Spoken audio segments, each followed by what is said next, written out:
चौरसिया कहाँ गए? जगह उनका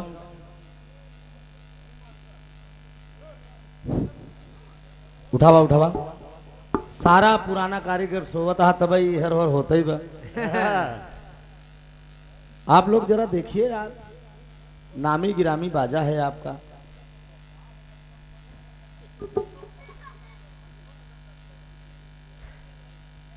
ये सब रंग बात है। ए भैया हुआ जा एक मशीन सही करा हिया कहाँ आवता आप और दिमाग नहीं काम करते बा। है राजू क्या बताए, मशीन लगे जा, मशीन लगे देखा ठीक से नहीं बोलते बा। हेलो हेलो साफ करा तनी के बढ़िया और बीच में चिनचिनाहट न दे, भारीपन खींच रहा है, जरा और बढ़ाइए हल्का से। Hello hello hello hello catching एकदम फिट कर दे भैया। हाँ एकदम इतने पे कैच करे, इतने पे। हाँ फिटिंग। हेलो ठीक है आओ चलो थोड़ा सा और पीछे ले जाए।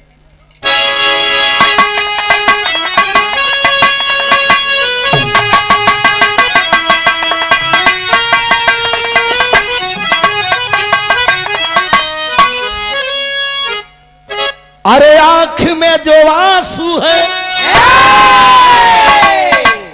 प्रीति जी। हाँ जी अरे ये क्या मैटर है? मैं चुप्पे चुप्पे बैठे हो, जरूर कोई बात है। बहुत बढ़िया भी आप लोगों ने गीत का आनंद उठाया। कलाकार कभी कभी छीटा मार जाता है, बात के लहजे से मजा लेता है कलाकार। कौने बात का घमंड।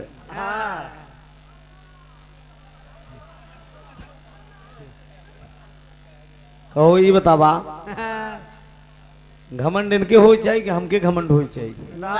आप बताइए, खूबसूरत ये है हमसे ज्यादा ना है कि नहीं? ताली बजे एक बार।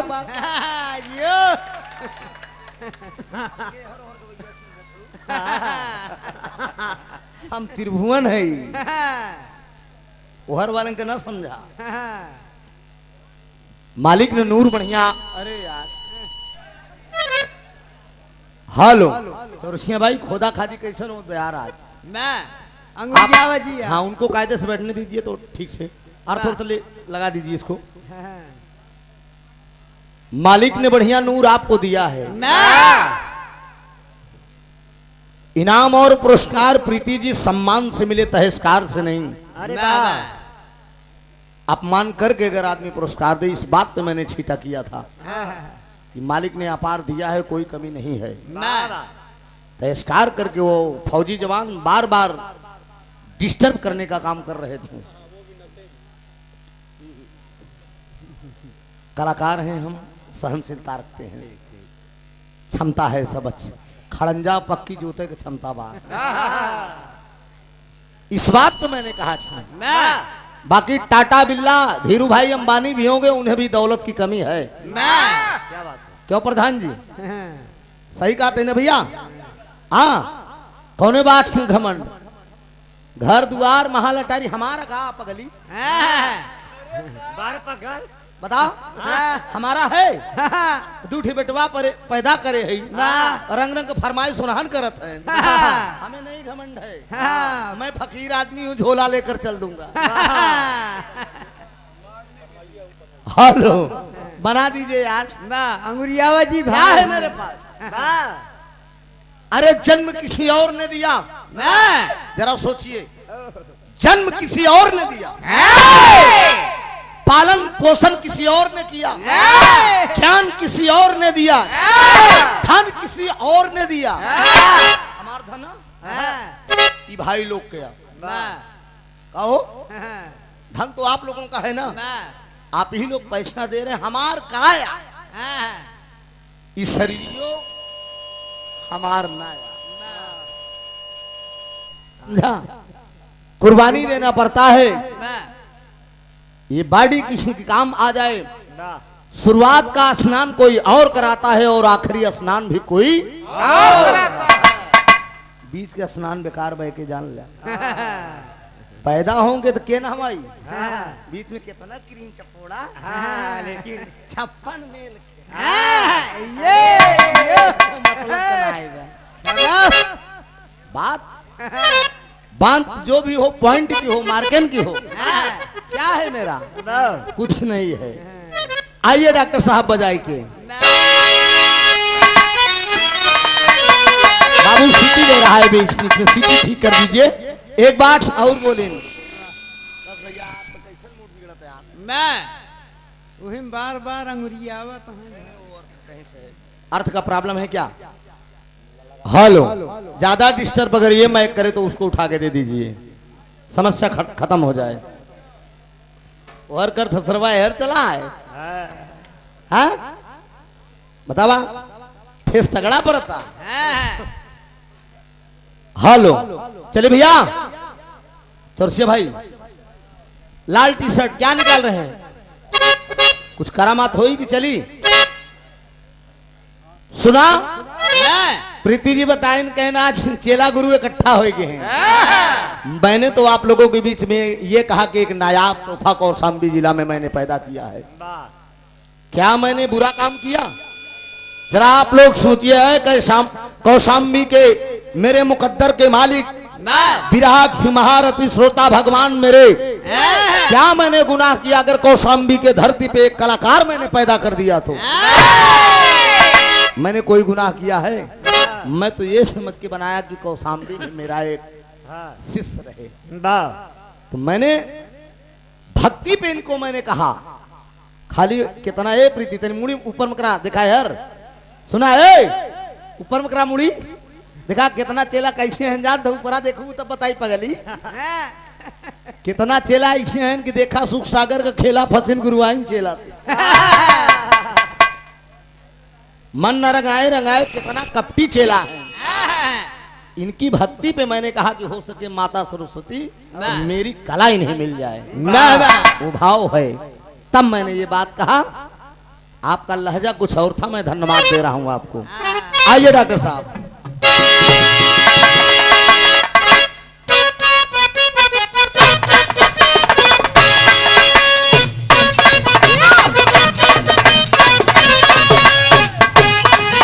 हेलो हेलो, माइक डिस्टर्ब कर रहा है भैया।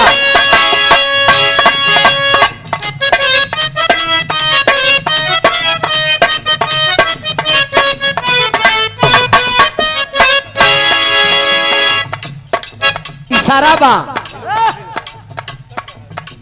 फिल्मी कलाकारों ने इसको गाया है। हेलो हेलो, उसका लाओ ये वाला जो है तो ये डिस्टर्ब कर रहा है। इधर आओ यार, बैठ के यार मजा ले रहे हो। Hello hello,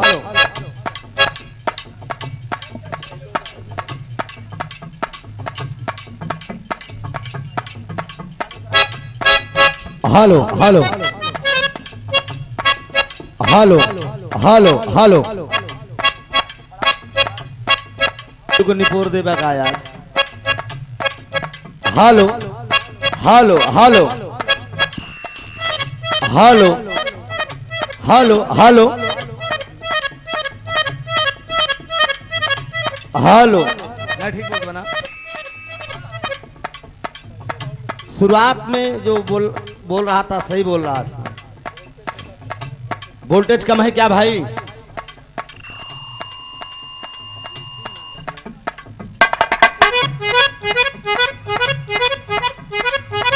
hello hello hello, फिल्मी कलाकारों ने गाया है। मिलो न तुमको हम घबराए।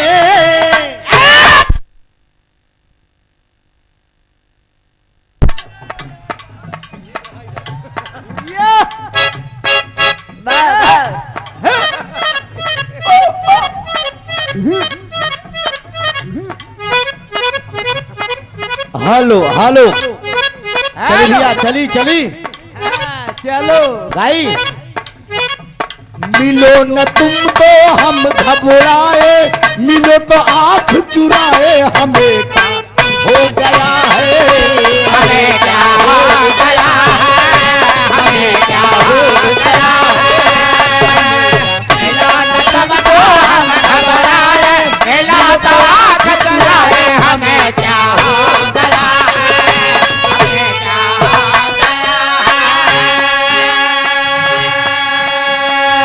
कौनो लबहर। अरे यार भैया मैक हमार बनावा। हालो नीचे का सब ठीक है, केवल मेरा ठीक नहीं है, इसी को ठीक कर दो। हालो शुरुआत में कोनो चीज का बड़ाई कर बड़ा खराब हो, बीच में अगर हम बड़ाई कर करे हो तो ठीक रहा। कौशाम्बी के धरती के माना जाना साउंड सिस्टम इनका है, ये काबिले तारीफ है, इसमें कोई दो राय नहीं है। हो जाता है, मैकेनिक लगे हैं बना रहे हैं।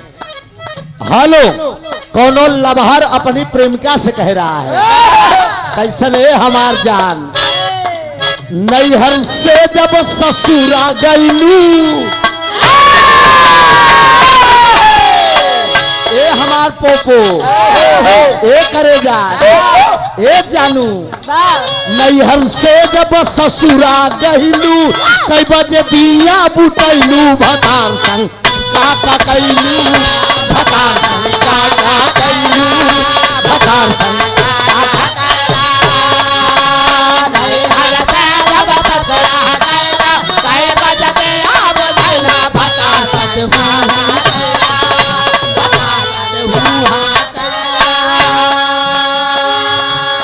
हमरे कल्लू ड्राइवर भैया एदुलपुर तरफ से 51 रुपया ही लाइन पर देते हैं भातार संग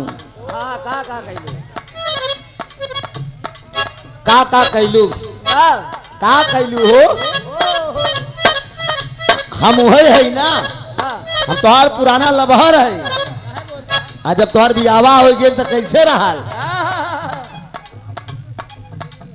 इशारा कर रखा, नैहर से जब ससुर गईलू,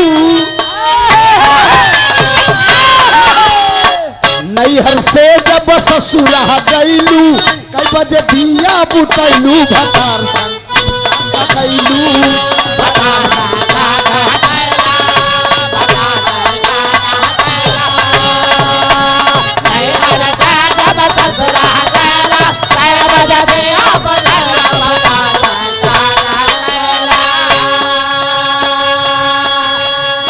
कई बजे बलम के कोरा सुतैलू, कई बजे बलम के कोरा सुतैलू, केवाड़ा में ठेली लगैलू, भतार संग काका कैलू, भतार संग काका कैलू,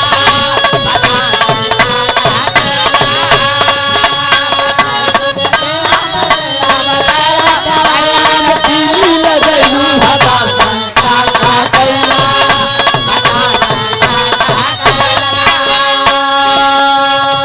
ये अर्थात है नौजवानों, ये गीत दो अर्थी है। अच्छा गायक कलाकार भीम भैया कोतारी पश्चिम से बहुत समाया का सम्मान अपने भाई ने मेरा किया है, मैं नमन करूंगा कौशाम्बी की धरती के बारे, कौशाम्बी की धरती ऊ लड़कीवा कहत बा, सुना, लाजो न लागे तो है,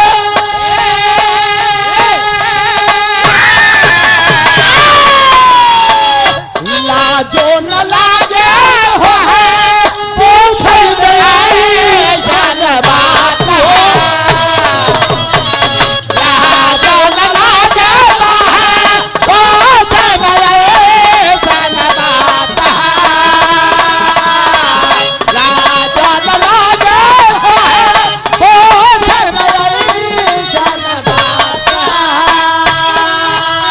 कई बजे बलम के कोरा सुतैलू, कई बजे बलम के कोरा सुतैलू, गुलबिया चादर ओढ़ैलू, भतार संग काका कैलू, भतार संग काका कैलू, भतार संग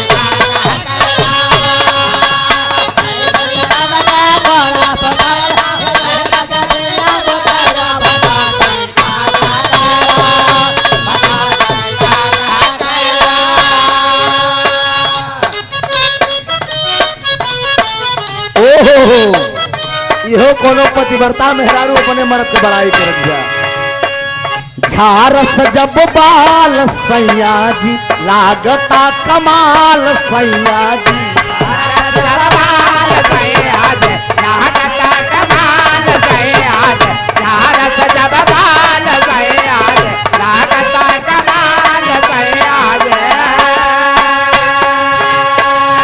झारस जब बाल सैया जी लागता कमाल सैया जी। बगली से निकाल सैया जी उड़ावत रुमाल सैया जी।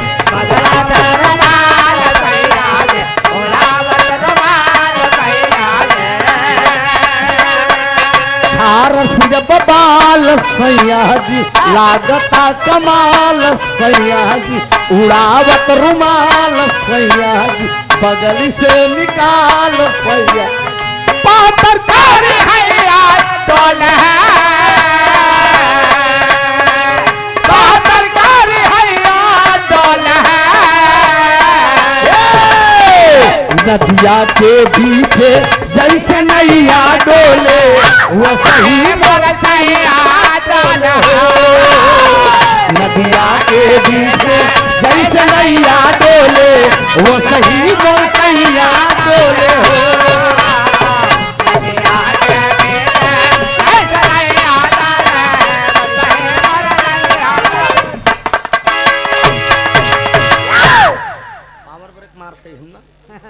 जब हम रोकत है काहे बरे आप लोग भागत है। इतिहास के जमाने के चटनिया कोको कोला वर्ष सुने आप लोग। हाँ कोको कोला लिया है कितना गाना भोजपुरी के चल गया। बतावा ये रानी हमारा गन्ना का रस। हाँ सही सही जाता कि ना।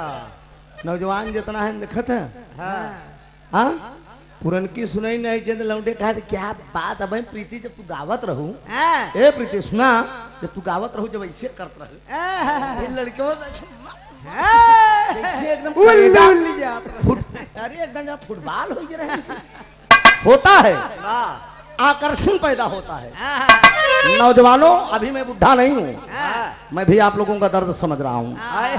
ऐसी बात नहीं है जो रोग होता है ठीक और कोनो रोग हो जाए तो ठीक है लेकिन ये रोग सर्वा बड़ा खतरनाक होता है। बहुत बढ़िया आप लोगों ने गीत संगीत का आनंद लिया हंसी मजाक होत रही समझा। एक कहानी याद है एक बार राजा अकबर का दरबार लगा रहा। राजा अकबर बीरबल से सवाल करें गुरुजी कहन बीरबल कहन का हुजूर कहन हमका ये बतावा दुनिया में कितना चूतिया कहे तब सरकार कहे खाली चूतियन के पहचान कराए दे बस कहे सरकार एक बड़े टाइम चाहिए। कहे ठीक बा 4-6 दिन ले कोनो दिक्कत नहीं बा। सुबेर भा बीरबल बाजारे में पहुंचे ने बाजार में मोची बैठा रहा। वो मोची से बीरबल कहे खाली 2 ठी जूता बनाए दे खाली 2 ठी जूता तैयार कर दे और में ऊपर वो चांदी वाला लगाए दे। बीरबल करन का ओका मुड़े पे धई के चला जात रहे। 2 जने मिलन कहन कहन कसो एक ही जुतवा का है मुड़वा बधरे यहाँ कहन एक तो के पता ना आई बे ई जूता हमका सीधे यमराज देहन है। कहन के था बरे कहन जूता यह हमारा पाए है यमराज देहे है। कहन जूता से जो 2 जूता मार खाई जाई ओका सीधे स्वर्ग है। प्रधान जी खाली यह जूता खींचे 2 जूता मार खाई जाए ओका सीधे स्वर्ग है। भाई साहब स्वर्ग जाए के चक्कर में तो उससे बतावत है जमन बड़ी के लाइन लग गई। अब बीरबल 2 जूता केका जुतिया हुआ प्रीति कहा एकवा कहा हम जा अब दे जूता बजूता बीरबल जमाए पड़ा है। आई खबर धीरे धीरे राजा अकबर के पास पहुंच और जब राजा अकबर पास पहुंच कहन बाजार में 2 जूता पड़ता है जेकरे ऊपर 2 जूता पड़ जाई ओकर सीधे स्वर्ग गया है। राजा अकबर रैयत के मालिक सिंहासन छोड़ के चल दे लाइन लगी वो कहन हटो सबसे पहले मैं जूता खाऊंगा।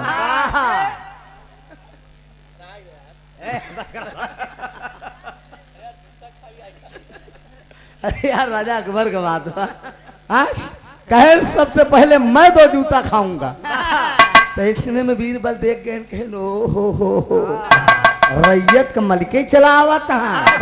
वही जब बीरबल देखे राजा अकबर का जूता खाए बड़े आगे लाइन लग गए ना। बीरबल कहे ने काम में आज यही जगह से छुट्टी।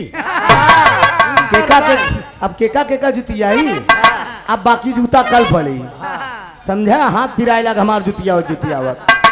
तो सुबह शाम ढली सुबेर हुआ। राजा अकबर वापस चला आए सिंहासन पर विराजमान। बीरबल पहुंचे। राजा अकबर सवाल कहन चूतियन के पहचान भाई कहन सरकार उन लैनिया में के लगा रहा जूता खाए बड़ा बतावा के लगा रहा वो लैनिया में आपो तो रहे। हाँ अब समझा सरकार अब और का कही हम।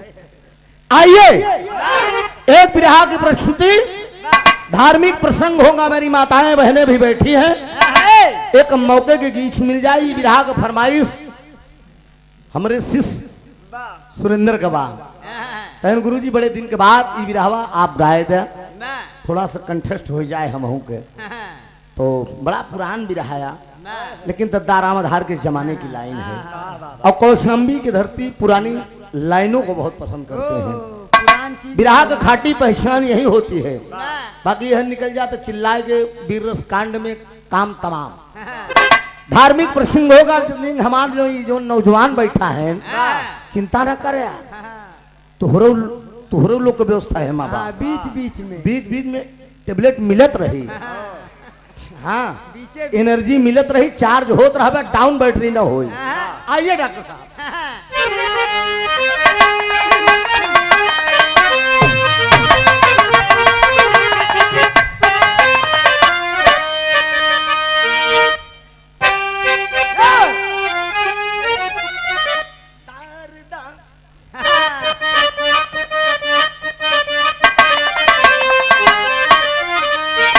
समय में है किसी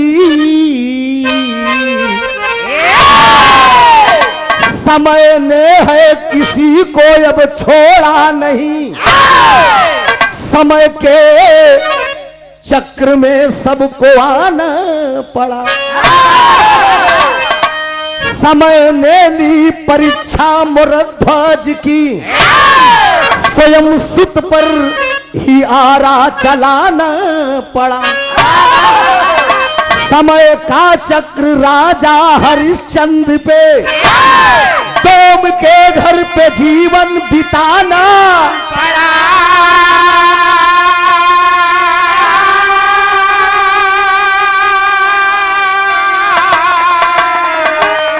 अरे समय का चक्र राजा दिलीप पर सुनो सुत के कारण ही धूमि रमाना पड़ा।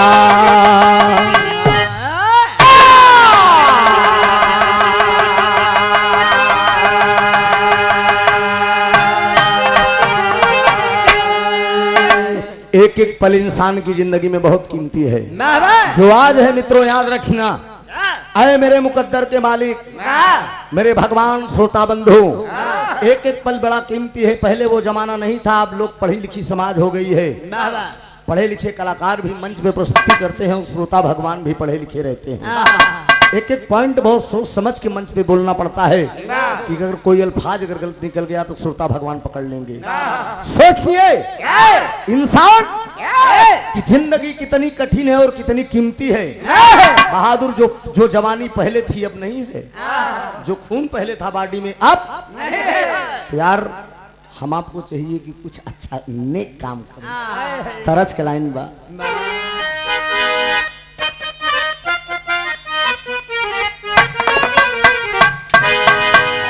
उस्ताद जनाब हैदर अली जी गावत रहे।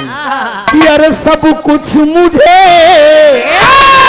अरे सब कुछ मुझे अल्लाह के दिल भर ने दिया। सब कुछ मुझे अल्लाह के दिल भर ने दिया।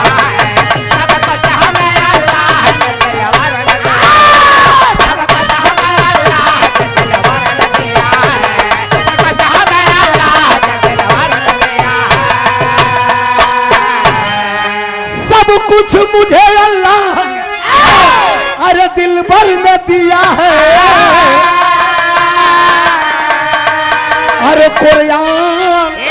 अरे कुरान मदीने के पैगंबर ने दिया है, कुरान मदीने के पैगंबर ने दिया है।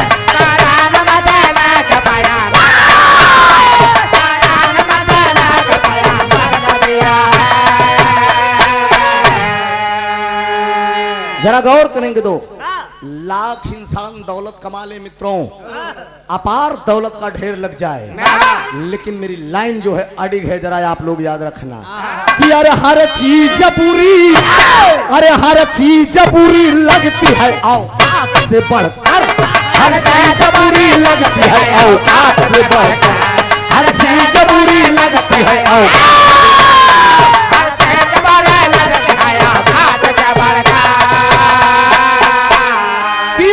हर चीज बुरी लगती है बाबू औकात से बढ़े, अरे कुछ भी नहीं, अरे कुछ भी नहीं संसार में औलाद से बढ़कर, कुछ भी नहीं संसार में औलाद से बढ़कर, कुछ भी नहीं संसार में औलाद से बढ़कर।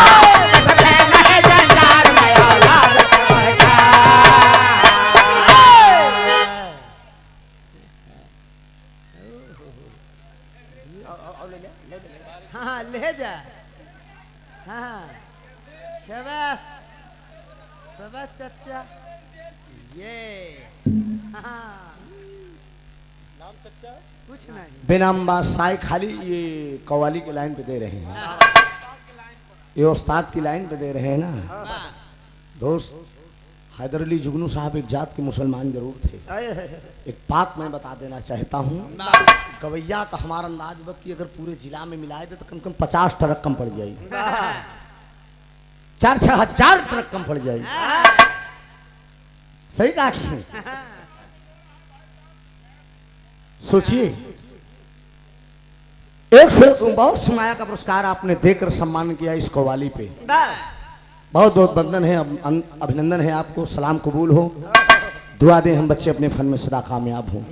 लाइन होती है कलाकार की, अडिग लाइन होती है, थोड़ा सा ध्यान दीजिएगा, प्रसंग किस समय का है।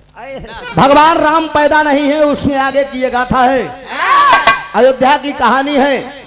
भगवान राम के कुल में ही एक राजा दिलीप थे, चीन परिचित गाना है, पौराणिक दास्तान है, लेकिन जब मैं सुना तब नहीं लगी, नई नई दिन और पुरान सब दिन भीम भाई।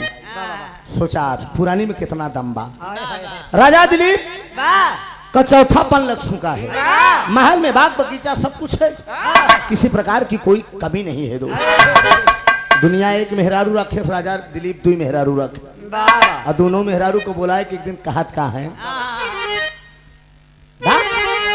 जिसके घर सुंदर नारी, जिसके घर सुंदर नारी, जिसके घर सुंदर नारी, एक लाल बिना वह तरसे, एक लाल बिना वह तरसे, एक लाल बिना वह तरसे, मुखमंडल है मुरझाया नैनों से सामन बरसे, मुखमंडल है मुरझाया नैनों से सामन बरसे, मुखमंडल है मुरझाया नैनों से सामन बरसे। अब गई जवानी मेरी,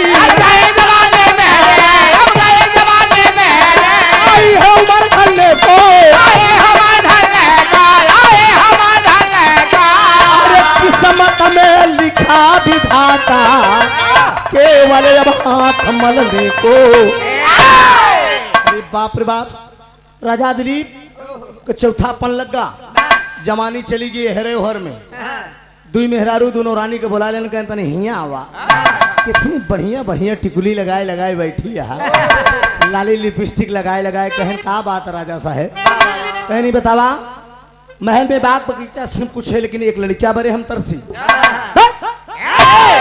अब दोनों रानी कहें जमन कुछ हो होता ही है, अब लहान नहीं बैठे था तो हम का करी। बारे राजा दिलीप तिजोरी के चाबी थमाए दोस्त, तिजोरी के चाबी थमाए ये कहें अब हम चलते ही जंगल में।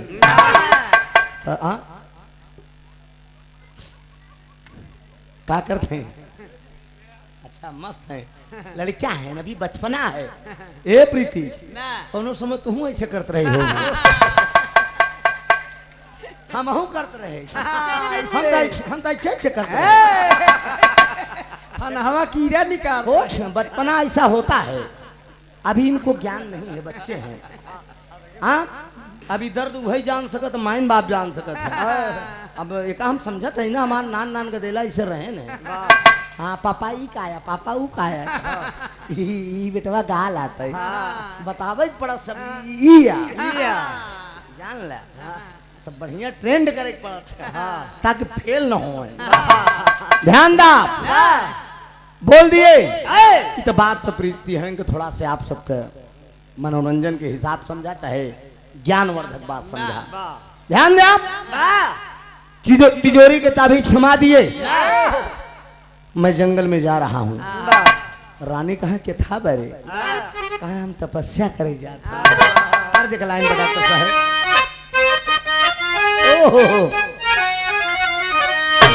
दिखाई हमें प्रधान जी का बड़ी फेवरेट गीता और चचा हफीज चंचल को वर्जनालिटी है दोस्त। अरे अब केहू चंचल न हुई जैसे मुँह बिराई देते रहे ना अष्टा बकरे बनाए के केहू के बस कनाई बदोस। जान ला बाबूजी एकदम खड़ा हो तो इससे कांपत रहा है, हाथ गोड़ कांपत रहा है, लेकिन जब गावे लागे तो कहाँ से आवाज निकले भगवान जाने। यही लाइन गाऊं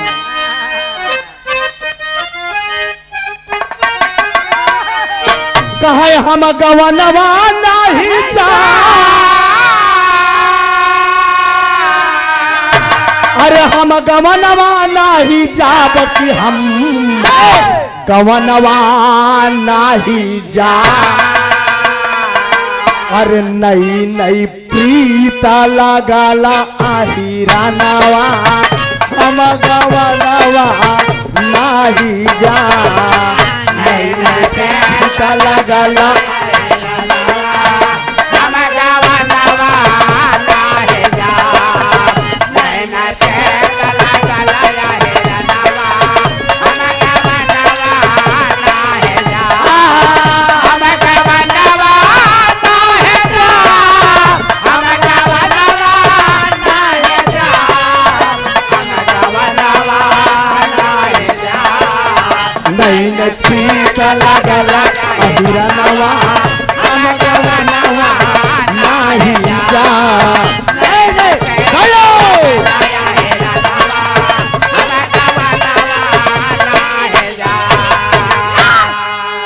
कहा अरे अहिरा खियावई पेड़ा मिठैया तई का खियौबे बेईमानवा के तनौ कहबे लेकिन रहब अहिरा नवा। सोचा कितनी बड़ा अहिराने के कितनी बड़ी कला रही। हाँ गहरी प्रीत लगल अहिरा नवा हम गवनवा नहीं जा। अहिरा खियावई पेड़ा एक माने अहिरा खियावई पेड़ा मिठैया तई का खियौबे बेईमानवा। छेना रसमलाई क्या कला है यादों में, मानना पड़ेगा।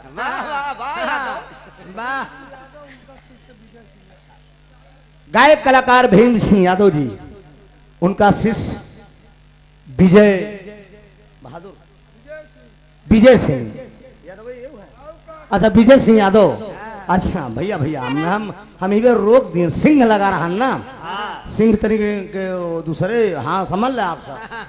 तो भैया की तरफ से 51 रुपया बहुत बहुत प्रणाम बा आशीर्वाद की परीक्षा। उस्ताद का पलट दे दोस्त तो कहा सुना कहे हम गवनवा लइके जा। अरे गुरु हम गवनवा लइके जाब कि हम गवनवा लइके जा। अरे केतनौ करबू आज बहानवा हम गवनवा लइके जा। केतनौ करबू आज बहानवा हम गवनवा लइके जा।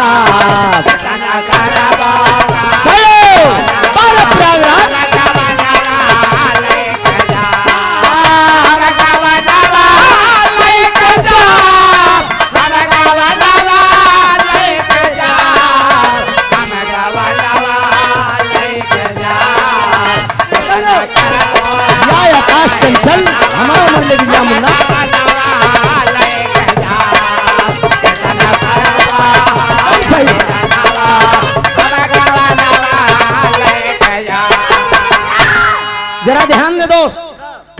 से ध्यान हटे ना बाबूजी। बारे राजा दिलीप अपने दोनों रानी की तिजोरी के चाबी थमाई दिए। चाबी थमाए के बाद कहन हल्ला अब हम जंगल में जाते हैं। राजा दिलीप जंगल में आ गए दोस्त और तपस्या करे लेकि वन में करने बरे तपनवा बनवा चलही भई लेना।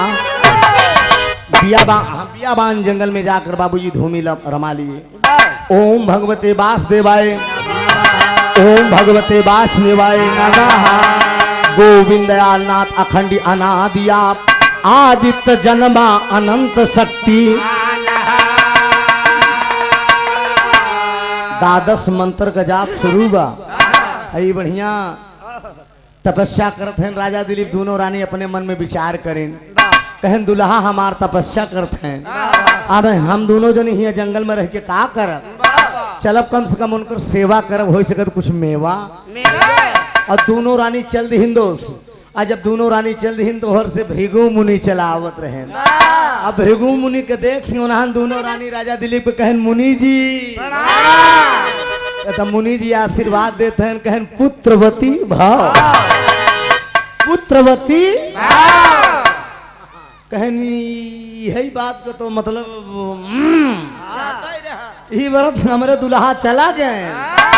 कहें तब तू दोनों जने का करते हो। कहें दुल्हा हमार जंगल में तपस्या करते हैं। कहें केथा बरे कहें लड़किया बरे प्रयागराज के फाटी भाव आए हाय बोल दे नन के यादव जी आप एदिलपुर से 51 रुपया बहुत बहुत प्रणाम। नमस्ते भैया का लगा बेटा वही हमारे साथ कहा अरे दुल्हन हरा दोबारा आई गयू काहे बदे।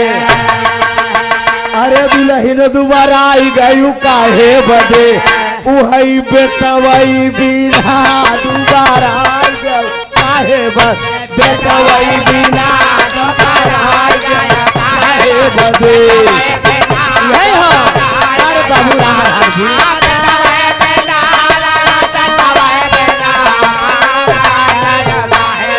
बेटवई बिना दोबारा आई गयू काहे बदे।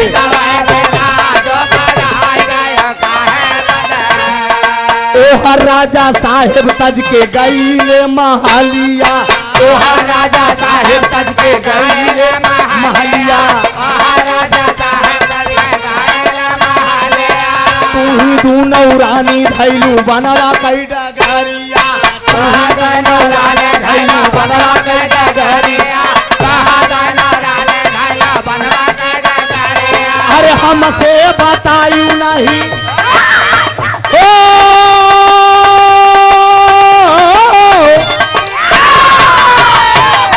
हमसे बतायू नहीं इतनई दीना दोबारा आई गयू बेटवई बिना दोबारा आई गयू काहे बदे। हमसे बताओ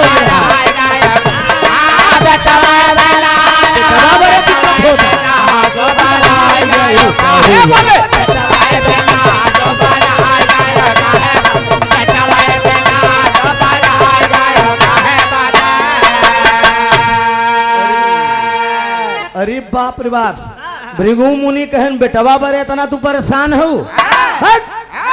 बेटवा का हम देव हम तो का दे टेंशन न ला। बेटवा का व्यवस्था हम करब। अरे बाप रे बाप दोनों रानी सोचत है कि लगत है नियत इनकर गड़बड़ाई गई। कहा कैसे व्यवस्था करबे। कहन यही जगह से तुरंत लौट जा तुरंत लौट जा। घरे जाए के बढ़िया खाना पीना बनाए के खाना खाई के अब बढ़िया लाली लिपस्टिक लगाई ली हो। मजेदार के श्रृंगार पटार कैली हो। अब पर्दा अंदर बात बा जैसे पति पत्नी हिसाब किताब बनावत हुए दोनों जने क्रियाकलाप शुरू कर दो। देखा ये गाना में लड़किया मेहरारू मेहरारू से हो मन सेधु को छुआता आप जान ले। आई लड़किया बड़ा होनहार पैदा हुई। दोनों रानी घरे आइन खाना पीना बनाई के और राजा दिलीप तपस्या करे में जुटा है। मेहरुअन अपन क्रियाकलाप कर दिया। घरे में दोनों कार्यक्रम अपन शुरू कर दिन खाना पीना खाई के तो होत का बा दत्ता रामाधार का टेरी बा हाँ हाँ हाँ आए हाय कहे पीसई मसाला जम के पीसई रानिया पीसई मसाला जम के पीसई रानिया हाँ तो बेटवा पहलौ ठीका बेटवा पहलौ ठीका बेटवा पहलौ ठीका बेटवा पहलौ ठीका दैगा बड़ा कसाला मसाला जम के पीसई रानिया बेटवा पहलौ ठीका दैगा बड़ा कसाला मसाला जम के पीसई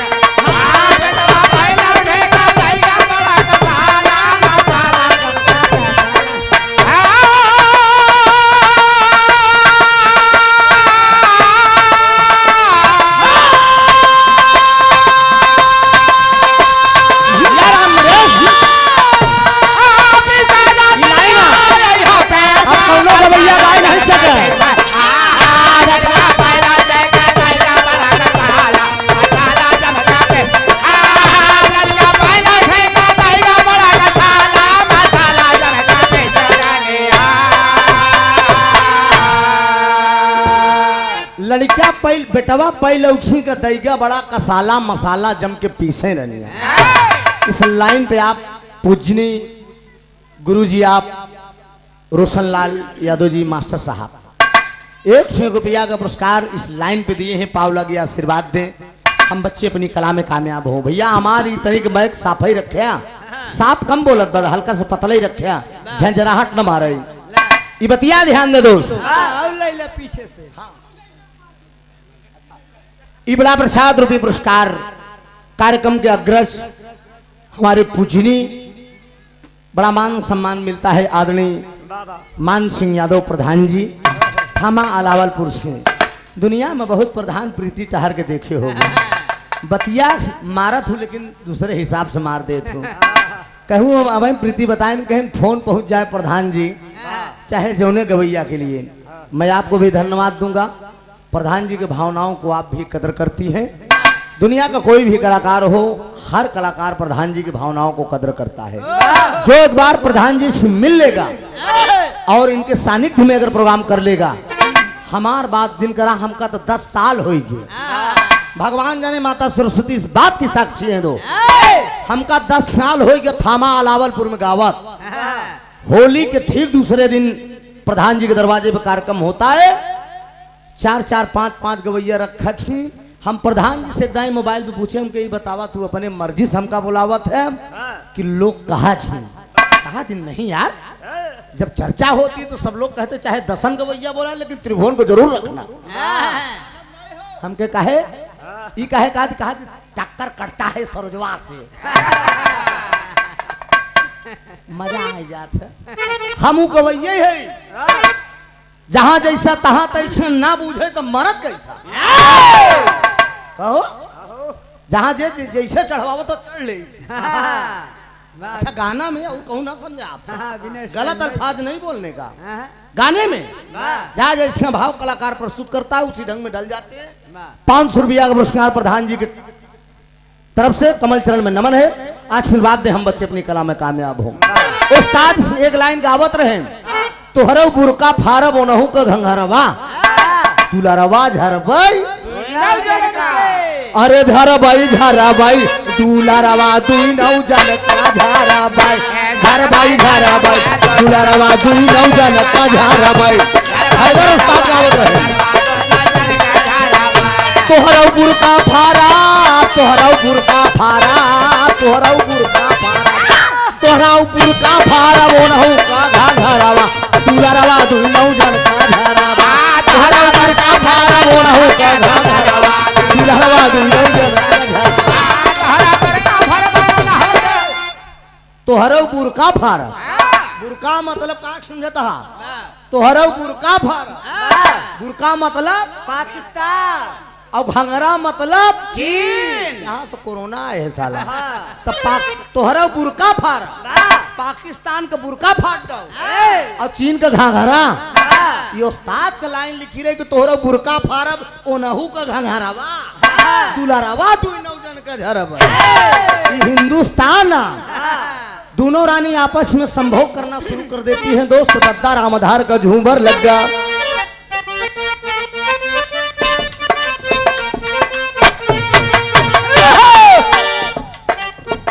तो उल्टा पुल्टा कई के पेट की दुई नौ कैलिन कठिन करे। साफ करा साफ करा। तो एक कैसे ते बहा जाए दू तू पाए जानिया ना। एक कैसे ते बहा जाए पाए जानिया ना। पाए जानिया ना हो पाए जानिया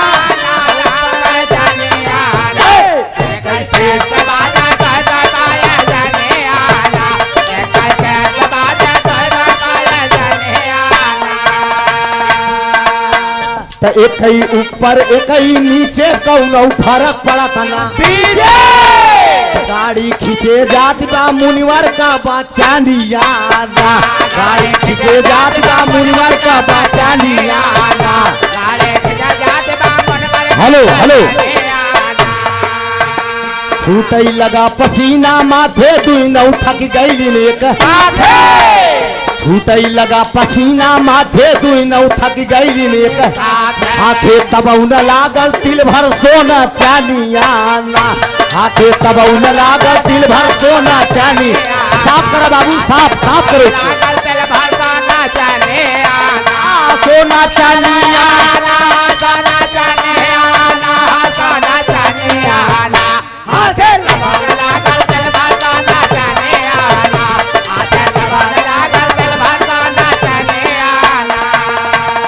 बड़की बहुत लेस आंगड़ाई। बौकी बहुत लेस आंगड़ाई। छोटकी कहाई अरे मोरी माई महंग पाई पाई के होई गई झूलानिया ना। महंग पाई पाई के होई गई झूलानिया ना।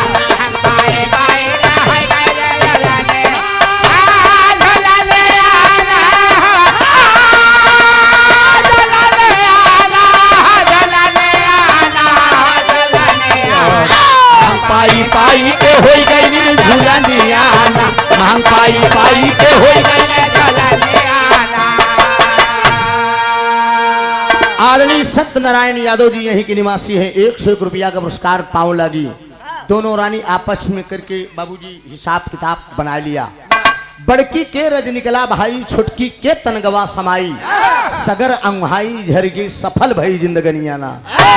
ए मुन्ना ना बोला बेटवा शांत रहा। कोनो बात नहीं बे लड़किया है। ये बचपना बड़ा अंड बंड हो गई करत है।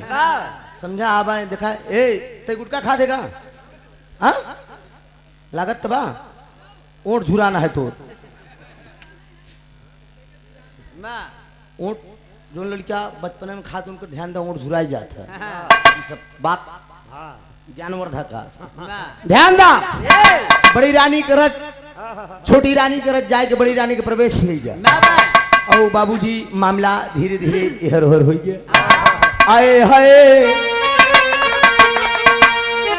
अरे बदन पियर आएगा।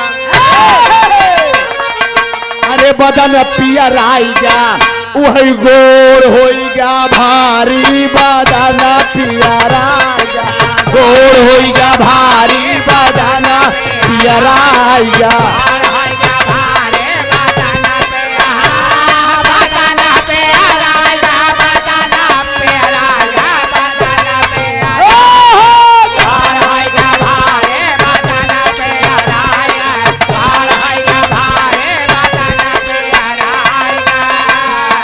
एक माह बीतले दूसरा बीती जाई।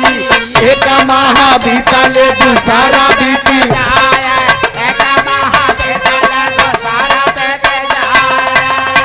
अरे तीसरा चौथा पांचवा गई निंगराई। तीसरा चौथा पांचवा गई निंगराई।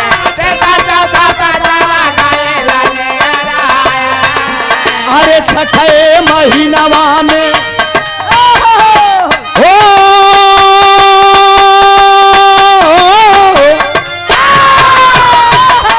छठे महीनवा में गर्भ सताई। बदन पियराई गोर होइगा भारी। बदन पियराई।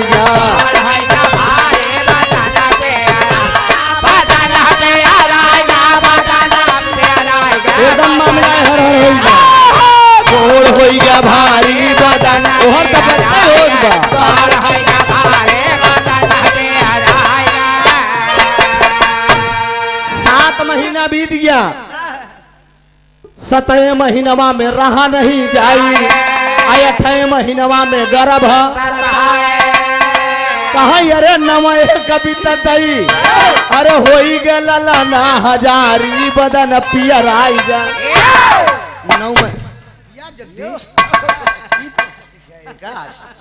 इलाहाबाद में लग हाथ बस का नहीं जयदरथ वाला हाथ जान ल गुरु गुरु वही रही के चेला शक्कर हुई है।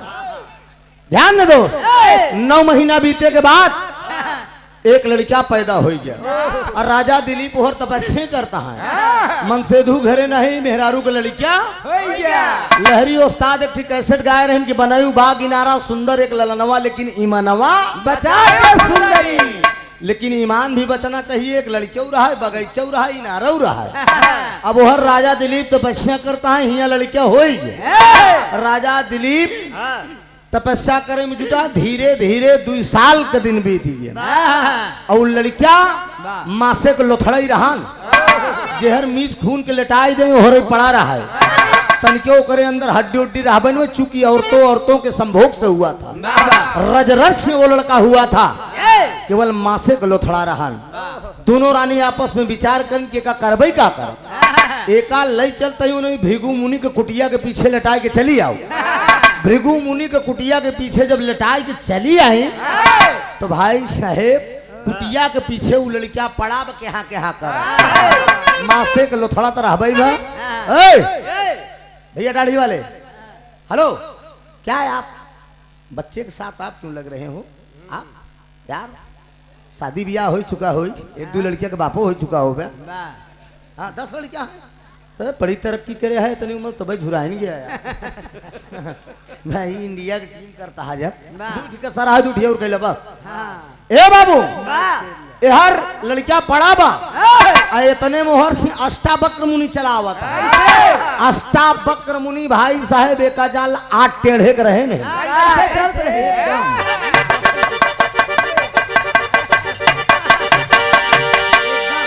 ऐठा को और लड़के एकदम ऐसे बड़ा बात और मुनि सोचत है नष्टा बक्र कि ई लौंडा हमरे साथे बदमाशी करत बा। अरे बाने हम आए हाय,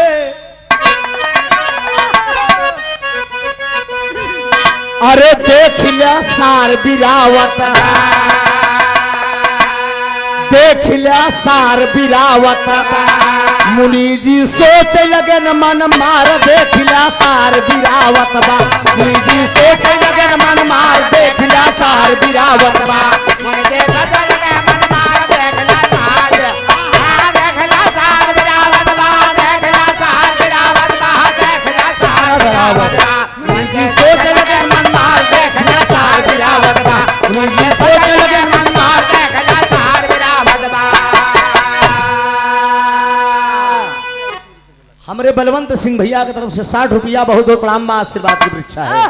अष्टावक्र मुनि हुए करत का है बाबूजी, कहा टेढ़ हो गया तो सोझ हो जाई, सोझ टेढ़ हो।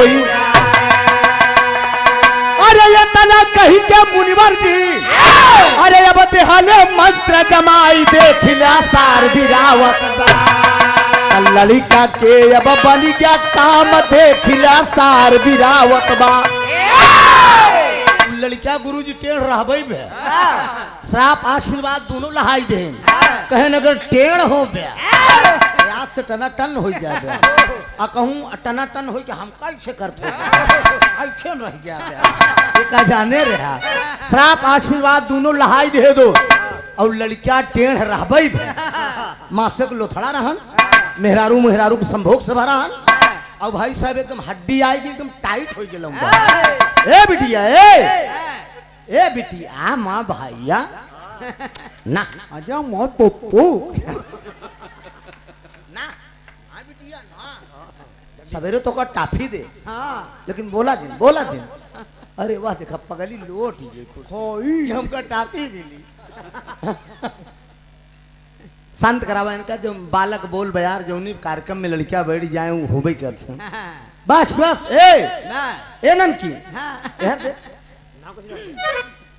शांत रहा बिटिया, सवेरे टाफी देव तो का बोलू जिन ध्यान दार यार बाबूजी मासे को लोथड़ा रहने एकदम हड्डी आएगी और लड़कियां एकदम टाइट होके खड़ा भा।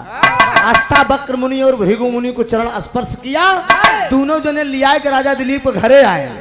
दोनों मेहरारू एकदम बढ़िया चमचमात बैठी अजोरिया के आमे के फाकी जैसे आंखी ले एकदम कहे दुल्हन न रहिया ये आराम सोलरी न रहा कहन का बात मुनि जी का बात है कहन दिखाई लड़कियां जौन तू लोग पैदा करे रहो कहन हम थोड़ी क्यों पैदा करे रहे हमार लड़के बाद टेढ़ टार रहा कहन तू टेढ़ पैदा करे रहो हम सोच कही दी सोच करे वाली जुगाड़ हमरे लगे बा कहा अच्छा राजा दिलीप के पास खबर गई कि तोहरे दुल्हनी के लड़किया भा है।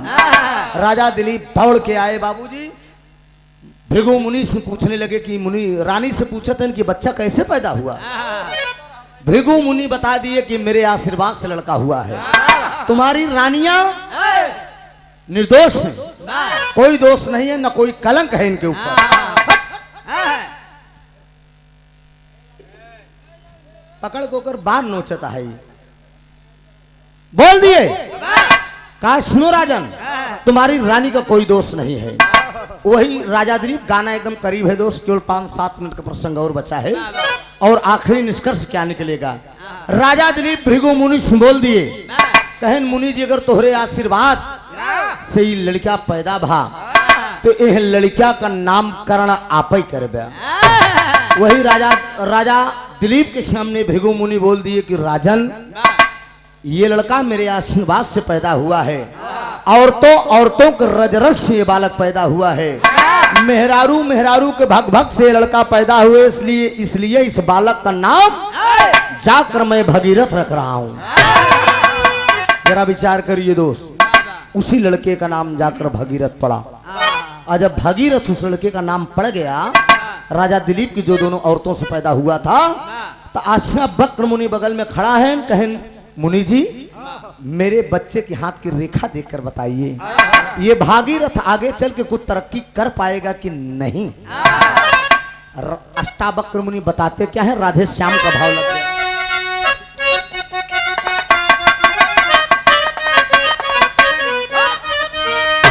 अरे जो काम किसी ने किया न है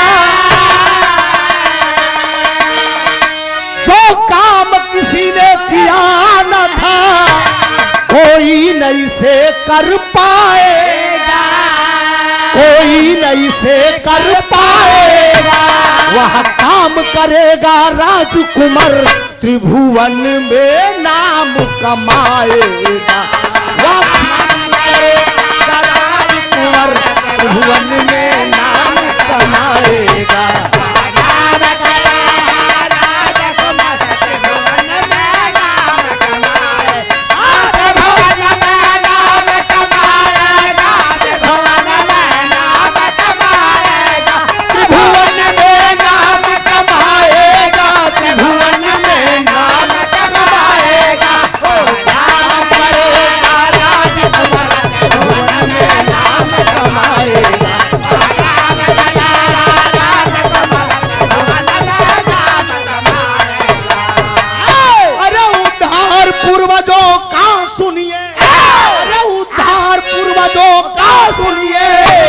इसके हाथों होने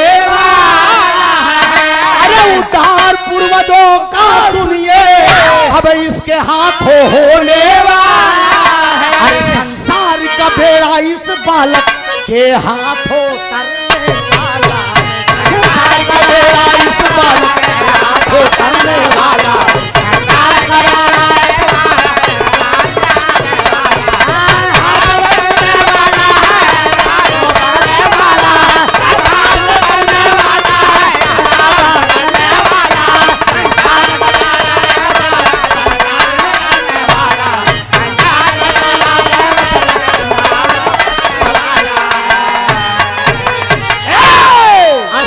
मुनि बोल दिए कि जो काम किसी ने किया न था और कोई नहीं से कर पाएगा। आए राजा दिलीप ये तेरा बेटा वो काम करके दिखाएगा तुम्हारे कुल खानदान में अभी किया भी नहीं है। आने वाली पीढ़ी किया भी नहीं है और जो आने वाली पीढ़ी आएगी वो भी नहीं कर पाएगी। वह काम ये तेरा बेटा भागीरथ करेगा और इतना तेरे परिवार के ही लिए नहीं, पूरे सर्व समाज के लिए, पूरे मानव जात के लिए बेड़ा पार होगा इसी बालक के हाथ से। वही भगीरथ किए क्या? 60,000 पूर्वज, जरा गौर करेंगे, 60,000 पूर्वज कपिल मुनि के कुटिया में जब भस्म हो गए थे, कपिल मुनि ने श्राप दिया था। 60,000 पूर्वज जब भस्म हुए कपिल मुनि के श्राप से, उन लोगों का तरतारण करने के लिए अभी प्रीति जी ने बताया ना कि 13 दिन ये आत्मा भटकती है। 13 दिन आत्मा भटकती है, लेकिन बाबूजी आत्मा कब तक भटकती है? जब तक उसका पिंडदान वगैरह नहीं होता, पूरा क्रियाकलाप नहीं होता। मृत भोज आए समाज से लोगों, गीता में भी लिखा है कि मृत भोज करना अच्छी बात नहीं है और मृत भोज खाना भी अच्छी बात नहीं है। सोचिए, धरती पुत्र नेता मुलायम सिंह जी अपनी जमाने में, अपने कार्यकाल समय में ही सैफई में तेरही का आयोजन बंद करा दिया था। आज तेरही करना, जीते माई बाप को पानी ने पूछा और 10,000 20,000 मनई के बटोर के खाना खिया, ये अच्छा नहीं है। आत्मा तब तक भटकती है जब तक आप पूरा क्रियाकलाप नहीं करते हैं। महाबाभन वगैरह बुलवा के आप पूरा कर्म करिए, पूरा उस काम को पूरा करिए, दाग वगैरह को, वो सच्ची चीज है। बुजुर्गों का तभी तरतारण होता है। और पूर्वजों का तरतारण करने के लिए वो भगीरथ किए क्या? जो 60,000 पूर्वज मर गए हैं, उनकी आत्मा जगह जगह पर भटक रही है। जैसे आज ये हमारे प्रधान जी के भांजा साहब, प्रधान जी अमित यादव जी अपनी दादी की तरह ही करके और पूरा कार्यक्रम करके उनकी आत्मा का शांति देने का काम कर रहे हैं। उसी तरह से ठीक भगीरथ 60,000 के पूर्वज की जो आत्मा भटक रही है, ये बिरहा भी मेरा एक तेरही के मौके पे भी मतलब छू रहा है। 60,000 पूर्वजों का इधर तरतारण करने के लिए भगीरथ क्या कर रहे हैं? एक हिमालय की गुफा में जाकर तपस्या शुरू करते हैं। तो कहना है,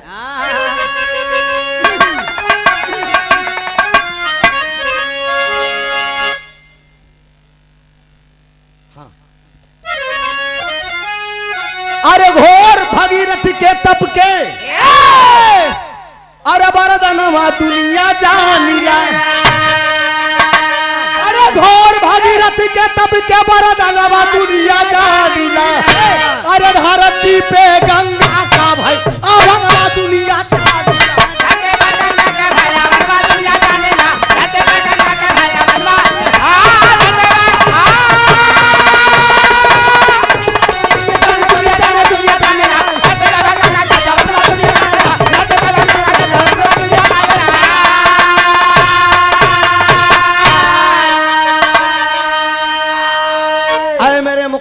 मालिक श्रोता बंधु जरा गौर करिए। हिमालय की गुफा में जाके एक पैर पे खड़े होकर वही भगीरथ, राजा दिलीप का बेटा जो औरतों के रजरस से पैदा हुआ था, एक पैर पे खड़ा होकर भगीरथ तपस्या शुरू कर दिए। मां गंगे जब भगवान भोलेनाथ की तपस्या करना शुरू कर दिए, भोलेनाथ प्रकट हुए तो चाके हिमालय की गोदी में, अरे कैले घोर तपस्या,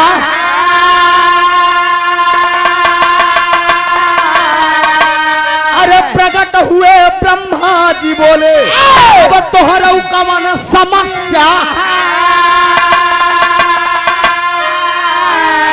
गंगा जी का दैदा हमें दुनिया जानी, अरे धरती पे हम करबई मानव का तरनवा दुनिया जानी।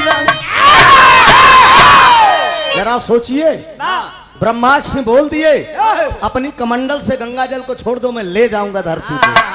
ब्रह्मा जी बोले कहें गंगा ऐसे ना जाइए, मेरी माताएं बहनें भी बैठी हैं। सोचिए, गंगा स्नान करने के लिए जाती हैं। गंगा जी कब आई थी धरती पे?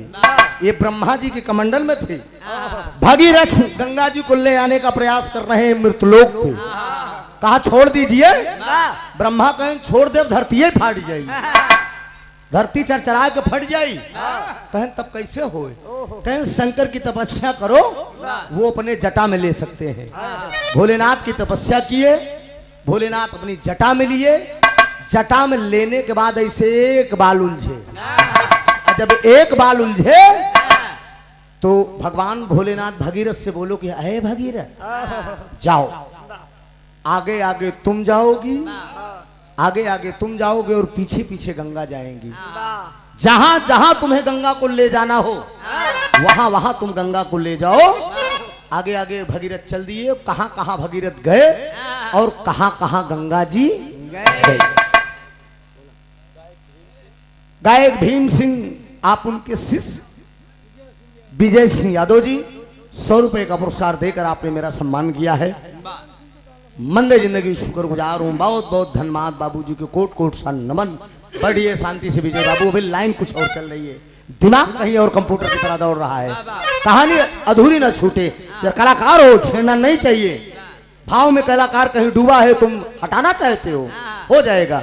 ध्यान दीजिए, कहां कहां भगीरथ गए और कहां कहां गंगा जी गई, भाव दिया गया। अरे ऋषिकेश हरिद्वार, अरे ऋषिकेश हरिद्वार, अरे प्रयागराज होता काशी, अरे गंगा सागर में जा मिललिन, जहाँ तीर्थ पूर्ण प्रकाशी। अरे गंगा सागर पनिगति स्थलवा दुनिया जानिला, अरे गंगा सागर पनिगति स्थलवा दुनिया जानिला, अरे भुल्लूर दादा चल के पिपलवा दुनिया।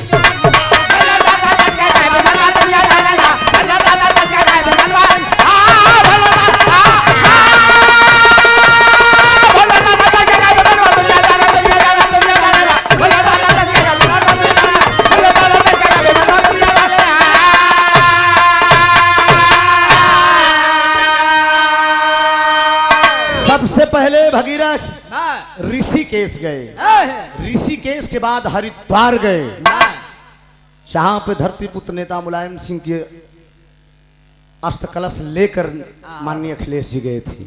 ऋषिकेश और हरिद्वार, प्रयागराज हो काशी हो, गंगा सागर में जा मिललिन, जहां तीर्थ पूर्ण प्रकाशी हो।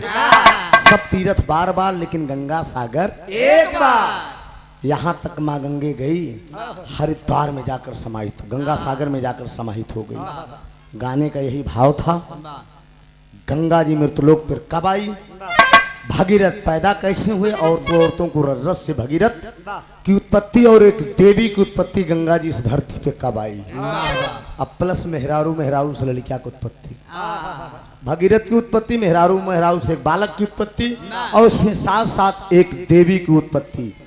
माँ गंगे आज हिंदू धर्म में तरतारन बन गई है मित्रों। सीधे सीधे किसी कलाकार ने गाया है कि मानो तो मैं गंगा माँ हूं और ना मानो तो बहता पानी। यहीं से भाव है। स्वामी गीता अनंत भय भुल्लूर तय दिए कोतारी,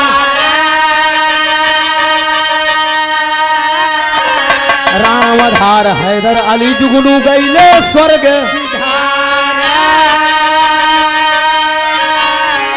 अरे मसाला जम के पीस रनिया, अरे त्रिभुवन नाथ पहनता सदा विजय का माला, मसाला जम